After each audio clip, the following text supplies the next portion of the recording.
on the Kojima Productions Report with very frequent special guest, Mark McDonald from GameVideos.com. How you doing? Hanging out in Tokyo. Yes. You're a little bit here. You're a little early this year for TGS, man. I am. I was here. I got here early for the Microsoft pre-TGS conference, which, in their infinite wisdom, they held a week before TGS, and then there's another couple things happening this week and next week. Some secret things, some not so secret things, but some extreme bet now you can't talk about. Can't talk about it. Some things I can't talk about, and there's some things you can't talk about, I'm sure. Of course, that's the nature of the business. The nature of the beast. Yeah, but the press, they're always supposed to be able to talk about stuff. You're supposed to be reporting on this. Well, there's such things as embargoes and NDAs and things that you know all too well about, but we can talk about some things. Yeah. And one thing we can talk about is Metal Gear Solid 4 is actually confirmed going to be playable at TGS. Yeah, I wasn't sure if we can actually talk about this today, and up to like the 11th hour, we're still debating whether or not we're going to announce it on the podcast. But yeah, and also this week's issue of Famitsu is in there too. Right. We will have a playable, the much-awaited playable of MGS4. Yeah. It's been a long time coming. I mean, when did we announce this game? Back in 2005? Yeah, well, I mean, it actually works out well because, with the delay, like, this is, ostensibly, like, the last big public show before Metal Gear will probably come out. Right. So it actually works out pretty well. Yeah, I mean, but obviously it's not coming out in 2007, so there is that a little bit longer lag than I would like to have, that longer window between the playable and when the game actually comes out. Usually, TGS is good because, for these fall games or these Christmas games, they're coming out in November, like Snake Eater did. Like, TGS is perfect time. It's 2 months before the games come out, and that's when the hype is at its height. So, well, actually, let me ask you something about because the last time that we saw each other was at the anniversary party where you guys showed gameplay for the first time of the game. I'm curious the feedback that you got on that. I mean, it wasn't like an open public beta or anything like Halo, where you get like tangible, exact feedback from the users. But I mean, it was as close to that as you could get, where it was actual gameplay being narrated, what was going on. You got to see the menus and stuff like that. Did you guys get specific feedback from the users, like good or bad, that has affected the game? Yeah, that was one of my jobs following that event was to fish some message boards, and myself and another person on the team, we both kind of scanned some of the most popular message boards, and there was a lot of great feedback. Like, people dug. Can you say the message boards that you guys use for feedback? We definitely checked the unofficial Metal Gear site. That's probably the most hardcore source. Mm-hmm. They have a lot of Metal Gear fans, and it seems like a lot of people that hate Metal Gear somehow find their way onto that site as well. And they hate. It seems like they hate everything, but they ended up liking the gameplay demo, which is cool. And obviously checking GAF, and those are like the two main sites really. And then just like comment sections like in YouTube and stuff like that. It's like where you can really get like a populist. Yeah, feedback, yeah, that's one good way of putting it. Populist feedback, more like getting a lot of like cursing and the N-word and just like which I don't even know why in Metal Gear, but yeah, somehow it appears on every YouTube comment. I think it's like some kind of quota they have. Every 20th comment has to have an expletive in it, or be about the gay people in one way or another. I'm lucky that the word gay doesn't fit in with Metal Gear Solid as well as it does with Halo. And Galo? Exactly. Yeah. So what was your report back? Lots of positive stuff, but I'm sure you want to hear about the negatives and what we're looking to. Well, you can give me the single most positive thing. I think what it was like the more open-ended gameplay that people really dug. Mm-hmm. You could tell it's not linear as it was before, like in Snake Eater especially. Right. I mean, that really was. I mean, it's a jungle setting, but there really was one path. Right. And you're heading north the whole time. So I think that was really well received.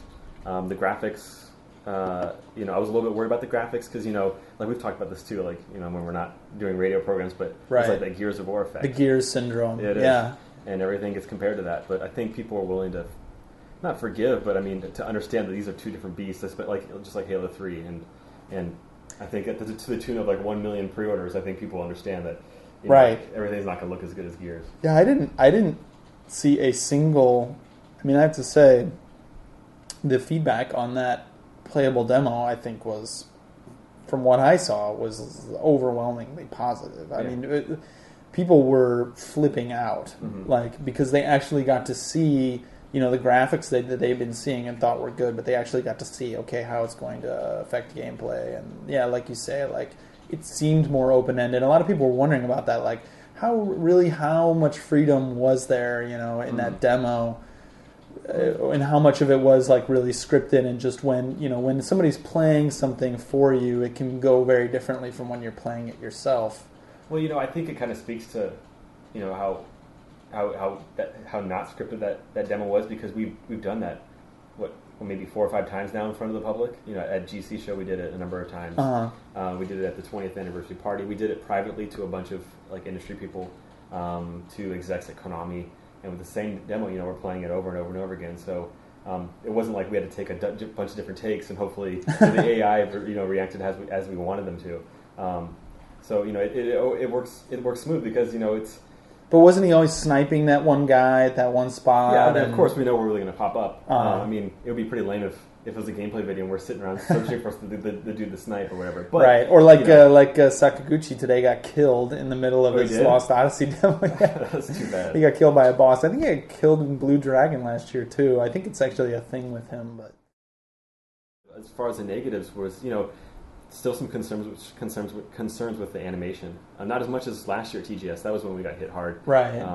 Even by your coworker Brian Intihar, who made a big huff about the animation. Right. Right. In that that was kind of like a game. It was our first demonstration of real gameplay from MGS4, and we had that trailer built on that. But this time I think we fixed a lot, but there were still some concerns with that. And then the first person view. There was some talk about how the Japanese will never understand first-person shooting or whatever, and it's understandable. And I'm trying to fix it, but no guarantees, because we're not making it first-person shooter. Right. We just want that option to be there, but I think it should look better. Right. The gun, and it should be a little. The gun looked pretty. Yeah, I mean, it looked pretty, almost maybe kind of placeholder. It looked very simple. Especially looking at Call of Duty 3, or Call of Duty 4, and the gun models on that is incredible. And yeah, that game is a first person game, right, which is a different animal. Sure. But I mean, this is what the podcast is for, is to give an inside look into the studio. And I can say that I went to battle for all of you guys about this first person view, because they're telling me I was crazy. Look at Snake's model. This is how you hold the gun. This is how Morty, our military advisor, he says this is how you hold the gun. Right. And if you have the camera up to Snake's face, right, this is how it's going to look. And this is where his hand's going to be, even though it looks very unnatural in that position. You can see it in the gameplay demo. Right. And they're really unwilling to move the hand or to move the position, because it wouldn't be as. It's all about that balance, about making it realistic and making it cool as a video game, right? So I mean, it's those struggles that we go through. But I mean, I went to bat for you guys, and we'll see what happens when the game ships. But no guarantees, because for better or for worse, the accuracy sometimes takes precedence over, over the visuals, or making things look cool. Yeah, I mean, it's all about what's best in the end for the game, right? It's not the History Channel or But then again, we break these same golden rules, what the boss does in MGS3. Well, she'll take apart a gun. Mm-hmm. Apparently, that's impossible to do. And Maury, who is our military advisor, told us that's impossible. But Mr. Kojima was very adamant about having that in the game. That Snake couldn't believe that the boss could actually tear apart piece by piece a handgun. So it's that give and take. So you mentioned Games Convention, too. Now you didn't make it over there. I didn't. I was stuck in the recording studio, which I'd never been to Games Convention. I was pretty sad that I couldn't attend, especially this year, because obviously the game will be out by the time next year, right before the Games Convention. So, well, there's a lot of excitement about the trailer, because it actually showed the bosses. It's kind of similar, it's actually following a pretty similar path. Metal Gear Solid 3 showed that had its bosses video, and this kind of seemed like the bosses video for this one. So what I saw a lot of people talking about from that was kind of the parallels between the Metal Gear Solid 1 bosses and the Metal Gear Solid 4 bosses. So, like, what can you say about that? Well, other than the names, because we have Wolf and Raven and right. Mantis. Yeah. I mean, not other than the names. Like, including the names. Like, what's going on there? Is that just something that is that not by design? Is that by accident? I mean, obviously, there's like a little Psycho Mantis doll in the one boss, but the other ones kind of just line up by the names of the animals. Exactly. Well, it's not really a nod to like these are returning, like the bosses actually survive Shadow Moses or anything like that. It's really kind of like an overall theme of the game where we're bringing back things from MGS1, MGS2, and MGS3, and it's like supposedly like the final chapter in Solid Snake's story. Right. So I mean, we're pulling stuff from all these different games, and it is really just a nod to the first title and those bosses. So there are some echoes coming through, but really these are new characters. Mm-hmm. They're all female that go through this post-traumatic stress disorder. Yeah. What's up with the all-female thing? I think it's cool. I mean, all-female, array of bosses. Right. I don't know if that's ever been done before. And I just didn't know if it was something like Kojima being like, I've been looking at this next gen military spec and females are. I think there'd be some crazy reasoning behind it, like females are entering battle for the first time in Iraq. Like female casualties amount to more than ever before. Right. In the future, it's going to be. I don't think that it's all about the mother, and it'd be some kind of. If it came out of him, I would definitely believe it. But I think it really was this whole idea of let's do something original, let's do something new and sexy, and not only have like the final boss in MGS3 be a female, but let's have all the bosses in this title be female.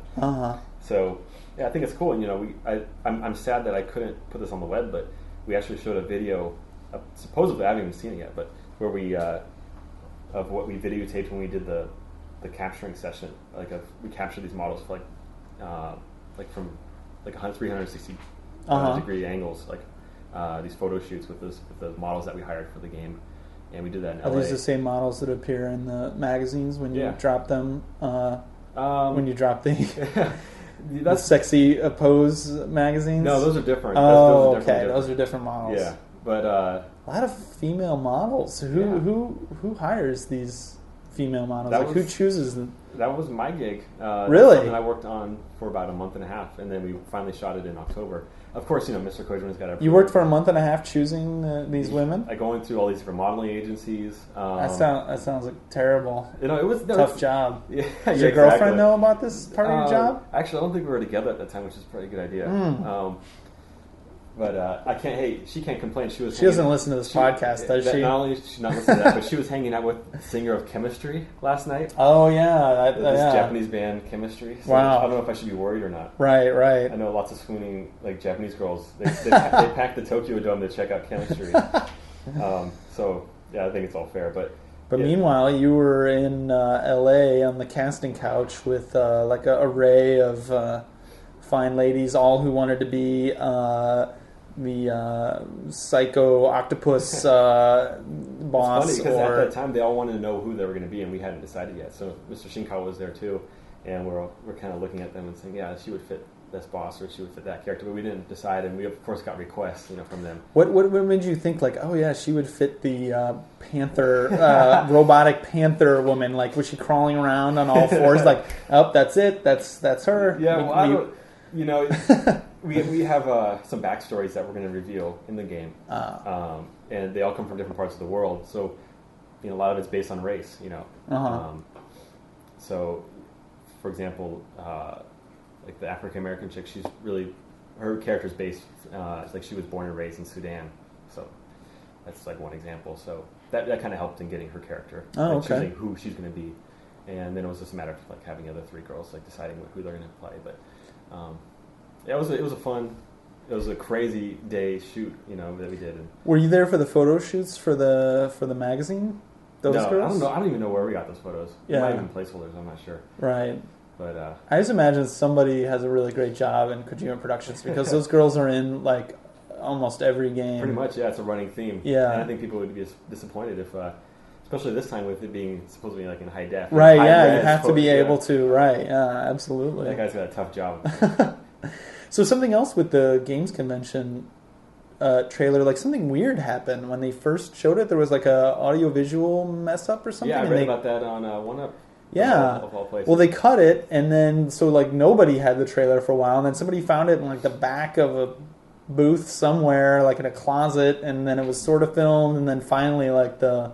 That's stuff that really irritates me because I wake up in the morning. I'm in LA. I can't really do anything about it, and I wake up and I see a handycam version of the trailer online. And to make matters worse, it obviously had the German subtitles. So right. It wasn't the version I helped prep with the English subtitles. And there's no sound at all, so there's none of the really voice acting that you're actually you can barely hear it. There working on, right? And that was up for a good 12, 18 hours. Right. And I'm just sitting there.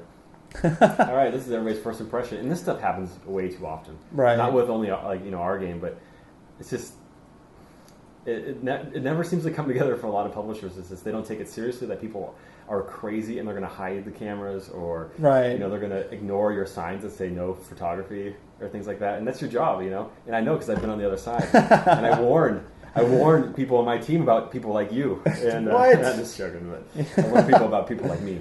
Right. No, you can say that. People like me, I admit it. If I see something Metal Gear, on the show floor at a public show, we'll definitely try to get it up. Yeah, and that's what your readers want too. So right. But it was just kind of a shame that it didn't go up, the way that I had hoped. But the response was cool. And I mean, did you dig the new bosses? Because there's some people that like the bosses, and some people that don't. Well, yeah, my thing, I'm always surprised. I mean, we talked about this on one of yours. It's like, really, the people who were like surprised about it, like, really, like, what did you expect? Like, did you forget this is a Metal Gear game? Like, it's going to be, it's going to have that weird kind of element to it, that like not real world, that kind of like fantasy bent to it. Mm-hmm. So yeah, to me it was like, I mean, to people who were surprised about it, I was like, what the hell? Why are you surprised about it? I mean, compared to, I do like Metal Gear 3. I really liked the array of bosses that were there in that, and so.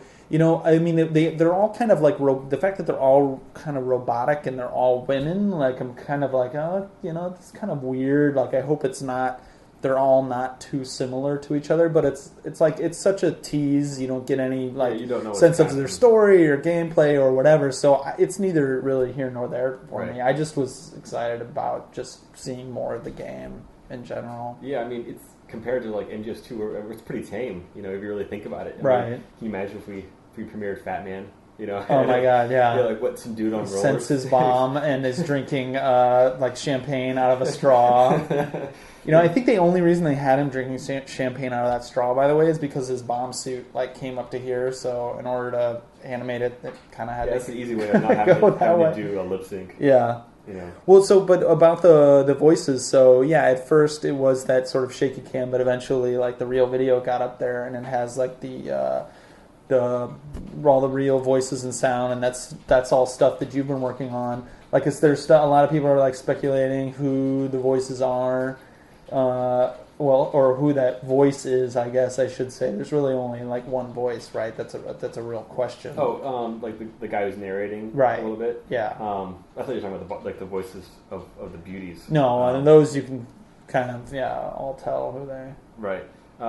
So yeah, there's some speculation that Sigint was making a return as narrating that trailer and talking to Snake about how war transforms us and all that good stuff. And it's a good guess, but no, it's not. It's not James Mathis who voices Sigint, or it's not even Sigint's character. It's a brand new character to the game, and he is awesome. And I was actually working on a scene today that features him, and me and another guy that I was working with, we were just cracking up because not only is he's a funny character.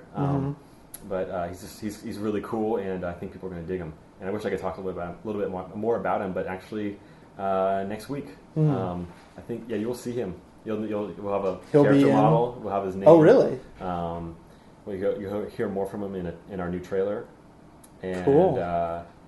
So he's. So it's going to be a new trailer in addition to the gameplay. Some other stuff. Yeah, the playable demo of the game. So very nice. Lots to look forward to next week, and I'm excited to see everybody's response. Yeah. Well, anything else from the Games Convention trailer that people still haven't picked up on, or any behind the scenes kind of? Well, thankfully they didn't pick up on this. Is that there was, I wouldn't say a mistake. It was more like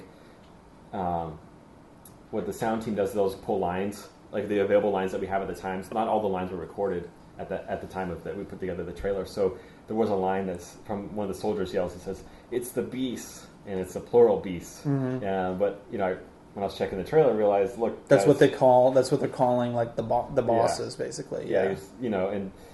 But at that time in the trailer, he's only this soldier's only seen crying wolf. And then after he yells that, then Raging Raven comes from behind and then kills him. Right. And so obviously, you're not going to know there's multiple beasts at that point. Right. So, right.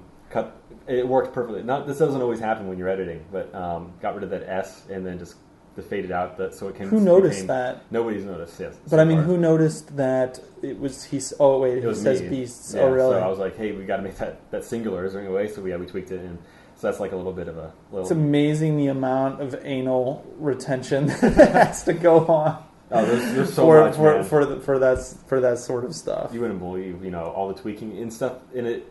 Sometimes you wonder, are people even going to care? Right. Will people notice? And we go through a lot of it, and not only in MGS4, but for portable ops and making sure that the subtitles are perfect. Right. And then you go back and you play other games, and like a game like I love, like Company of Heroes, and. Yeah, I mentioned your love, I think, last week of Company of Heroes on one of yours. I'm good. I hope they're listening, Relic, because they put together a damn good game. Yeah. But the subtitles on Company of Heroes, sometimes it doesn't line up with what the guy's saying. And, right. And I'm on the message boards from all Company of Heroes, just reading what people think about the game and strategies and stuff, and nobody's mentioned the subtitles. So sometimes I wonder, yeah. Why do we put so much effort into this kind of stuff when it doesn't seem like anybody cares? Like BioShock, for example. Yeah. I think some of the you've been playing a lot of that. The timing on the subtitles there, if you turn them on, is off. Really? And the only people that are complaining are Japanese people in our studio that need the subtitles to understand what's being said. Are a lot of people playing BioShock Not right as many now? as we'd hoped, because I was going to pick up some copies when I was in the States, but it was sold out. I couldn't find it. I went to Best Buy. This is not out here yet. Yeah, is it coming out here? It's not even announced for Japan, I don't think. Yeah. That would be a tough game to localize. But they did because Oblivion. Of all the voice acting, you mean? Yeah. Yeah. And all that stuff happens. A lot of the stories being told through people just characters screaming. Obviously. And right. They have the radio and all that good stuff, but that would be tough. That would be tough to localize. The people on the team who are playing it are just playing it in English. Yeah.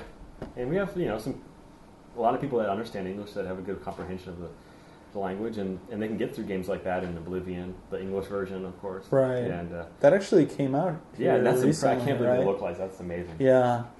Yeah. We got a really great reception too, good scores, and people dig it. Right. Well, deservedly so. I mean, it took a while for it to come out, but I mean, that game, you can understand why. But so I'm interested in that BioShock thing, because a lot of people. I mean, a lot of people on the team also played Gears when it came out, right? Yeah, and totally. We had a lot more people playing Gears than we have BioShock right now. But I think it's kind of the nature of the game, because it doesn't require a lot of English abilities to play through Gears. But also, I'm surprised that you're curious about because this game is only an 8.5, right? I never said that. I'm only 5 hours into it, so yes, yeah. At this point, it's not a 10. Which you would give it so easily, flippantly, within a second of me asking you, 10, 10, 10, 10, 10, 10, I think you said. Yeah, and if I was a writer for Game Fan, it would be 100 out of 100. Right, yeah, exactly. Maybe it's good that you're on that side of the, that you fell on that side of the Maybe somebody spiked my coffee with acid or something. I don't know, but... so you're really loving it. Are the other people that that are playing it? I think... if you check the message boards, if you check, all your colleagues... not them. I mean, the other people playing it in the studio. Everybody thinks it's incredible. Really? Yeah. And thankfully, I mean, maybe it's because I've been more involved in sound than I ever thought I would be. I mean, that's the nature of the game, obviously, because we're doing full voiceovers and English script and all that good stuff. But the sound design is the number one thing that blew me away about BioShock. Right. I mean, you got to play that with really good speaker or good headphones. because it's just unbelievable. Right. I don't know, you have a pretty good sound system at home, right? Yeah, I have a surround setup. Yeah. And were you playing at home? Yeah. Because that is, I mean, were you blown away, or is it just? No, just it's great. I mean, that's what's keeping me playing. Really, is the story, and the story is told through sound. Really, right. like 90% of it is totally the voice acting. Even in the cutscenes where it's like a movie, it really is the sound and the voice acting that I think is doing the heavy lifting. Yeah, I mean, not only is the voice acting excellent and one of the best I've ever heard, it's just the sound design, like the effects that they're using, and I mean, it's not a realistic take. It's like not like a Call of Duty take on it, which is really great in its own right. But I mean, they're using these sounds that you never heard before. You would think of like these, like the jackpot, like the casino sounds that they would use, like to go through when you get an item or something like that. Or, right. Even like the main menu when you're going through like load game, new game, and then it's got the different piano keys, and it's oh yeah, I interesting. forgot the name of that tune. It's like the Devil's Tune or something that they pulled that from. All these really cool, unique ideas that you hope that you can have enough time for the sound team to come up with that kind of stuff, because usually the sound is the last thing that goes into a game. Right. And they have like 2 months to implement all the sounds, and it sounds like they gave the sound team enough time and to like really go crazy and do what they want to do, and it's just awesome. Interesting. Yeah, I didn't even notice some of that stuff that you're talking about. I mean, I can think of it when you're talking about it, but I think it's probably one of those things that like subtly adds to your enjoyment of the game. But when you're working in it, you probably notice it way more than like the average Joe. Well, and speaking of voice acting, like you're done, right?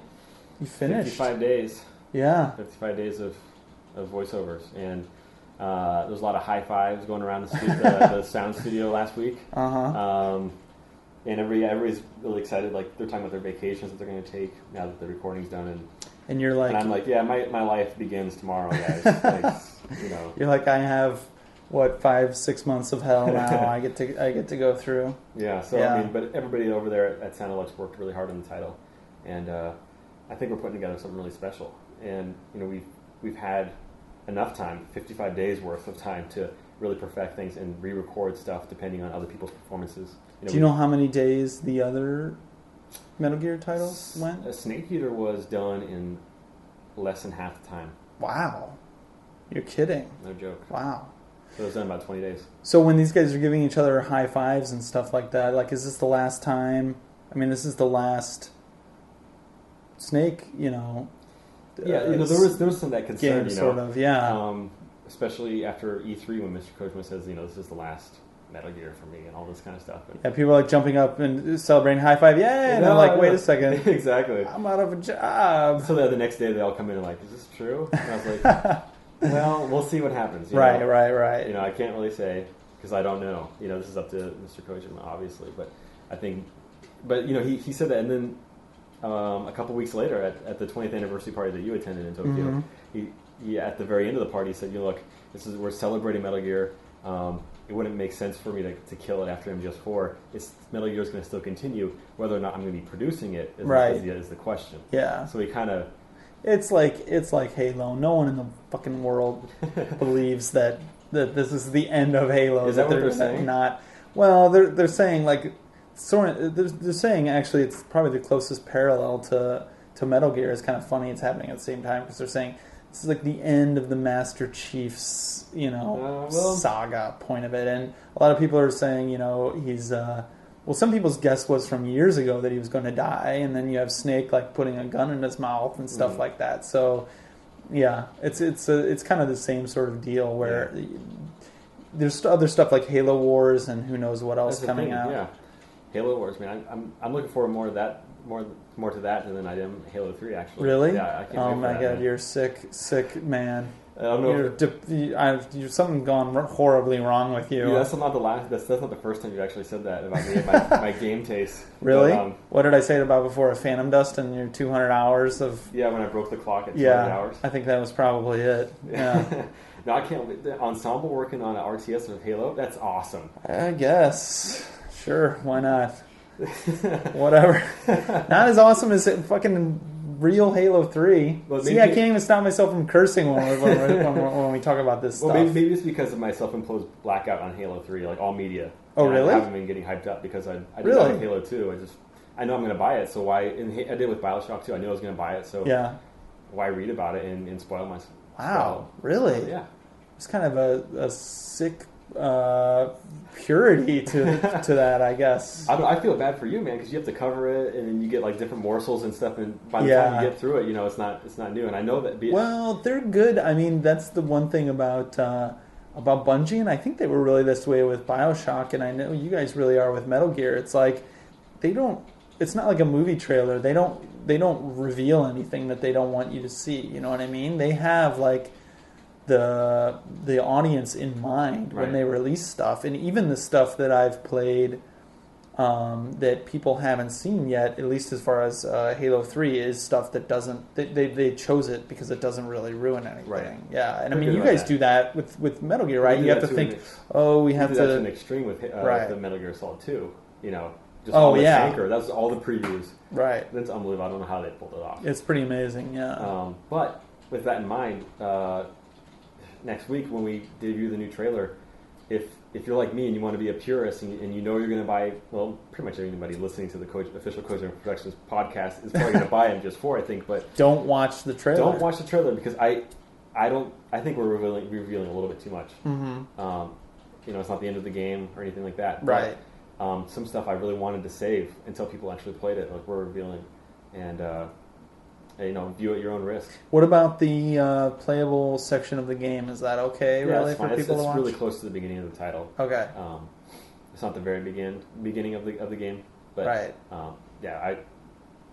Just watch the gameplay videos from that, and I think you'll be. That's so you're saying go to gamevideos.com and go to gamevideos.com and see and watch Mark McDonald go through the playable demo. I hope we have time to do that and dissect it. Yeah, that would be nice. It'd be even better if you were there to narrate it, but I don't know. We'll see. Yeah, that'd be great. I'll know tomorrow what I'm doing at TGS, but I will be going around the Konami booth checking out Metal Gear Online, which is also playable, and I can't wait for people to get their hands on that.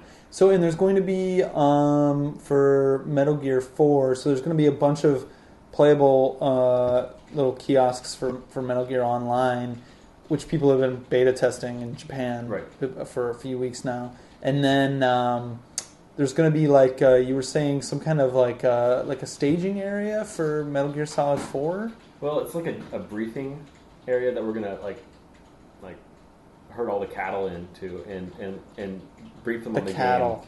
Game. That's it's better than saying like the wave of humanity is what I witnessed last year at TGS.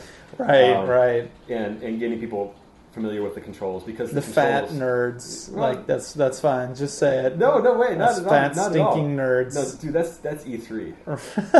But TGS, we got lots of skinny nerds. That's my okay. The skinny smelling hundreds nerds. Of thousands of skinny nerds. So you file them into the staging area, and you get a rundown of the game and the controls, which is necessary because you can't jump in MGS4 like you did with MGS3, as people have reported with. Who played the beta of Metal Gear Online. That the controls are different. Interesting. And I think for the better. So that's what it is. It's mostly a little control briefing. It's not like story or where you're at. The gameplay, this is what you got to do. This is how the game has changed since last time. Is it going to be in English? No.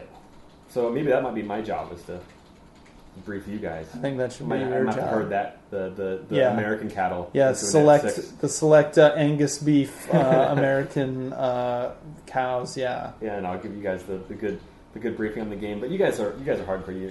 You know you guys are talking about. But this is there's gonna be 2 public days at Tokyo Game Show where you're gonna have to sit these people down and say, look, God have mercy on your soul those days.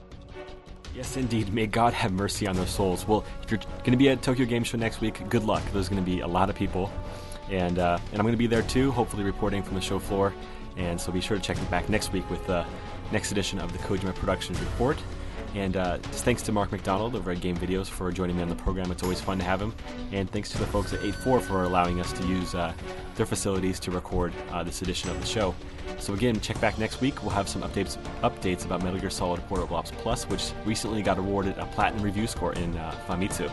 And that's set for release on September 20th here in Japan. So see you guys next week.